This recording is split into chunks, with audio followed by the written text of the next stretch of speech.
మహిళలను ఆర్థికంగా బలోపేతం చేయడమే ధ్యేయంగా కూటమి ప్రభుత్వం పనిచేస్తోందని ఎమ్మెల్యే బోండా ఉమామహేశ్వరరావు తెలిపారు. విజయవాడ సింగినగర్లో మహిళలకు 6 కుట్టు మిషన్లను పంపిణీ చేశారు. ప్రతి శుక్రవారం నిర్వహిస్తున్న ప్రజా దర్బార్లో మహిళలు తమ జీవనోపాధి నిమిత్తం కుట్టు మిషన్లు కావాలని వినతులు సమర్పించారని, అందుకే P4 పథకం కింద కుట్టు మిషన్లు పంపిణీ చేశామని చెప్పారు. మహిళలు ఇంటి నుంచే ఉపాధి పొందుతూ కుటుంబ ఆర్థిక స్థితిని మెరుగుపరుచుకునే అవకాశం కలుగుతుందని ఎమ్మెల్యే బోండా ఉమామహేశ్వరరావు వివరించారు. తోపుడు బళ్ళు ఇస్తున్నాం, టిఫిన్ బళ్ళు ఇస్తున్నాం.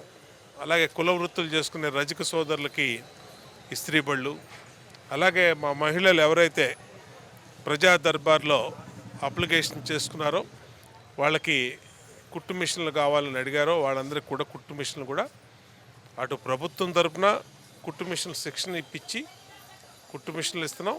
అలాగే మా సొంత నిధులతో కూడా కుట్టు మిషన్లు కొని వాళ్ళకి ఉచితంగా ఇవ్వటం వల్ల వాళ్ళు ఆర్థికంగా మహిళలు వాళ్ళ కాళ్ళ మీద వాళ్ళు నిలబడే పరిస్థితి వస్తూ ఉంది. చాలా సంతోషం. ఈ ప్రభుత్వం నుంచి కానీ మాకు దేవుడిచ్చిన శక్తి మేరకు మా సొంత నిధులతో నిత్యం కూడా సహాయం చేయడానికి ముందుకెళ్తాం. ఇప్పటికీ చనిపోయిన వారికి కానీ, పెళ్ళిళ్ళకి కానీ, పేరెంటాలకు కానీ, అలాగే చదువుల నిమిత్తం కానీ అన్ని రకాలుగా ఆరోగ్యపరంగా ముఖ్యమంత్రి సహాయ నిధి ఇవ్వటం కానీ ఇవన్నీ కూడా నిత్యం జరుగుతూ ఉన్నాయి. చాలా సంతోషంగా ఉంది. మాకు అధికారం అనేది ఒక అలంకారం కాదు, అధికారం అనేది ఒక బాధ్యతగా ముందుకెళ్తా ఉన్నాం. నిత్యం కూడా ప్రజలకు అందుబాటులో ఉంటూ ఎమ్మెల్యే కార్యాలయం జవాబుదారీతనంగా ముందుకెళ్తూ సంతోషంగా ఉంది.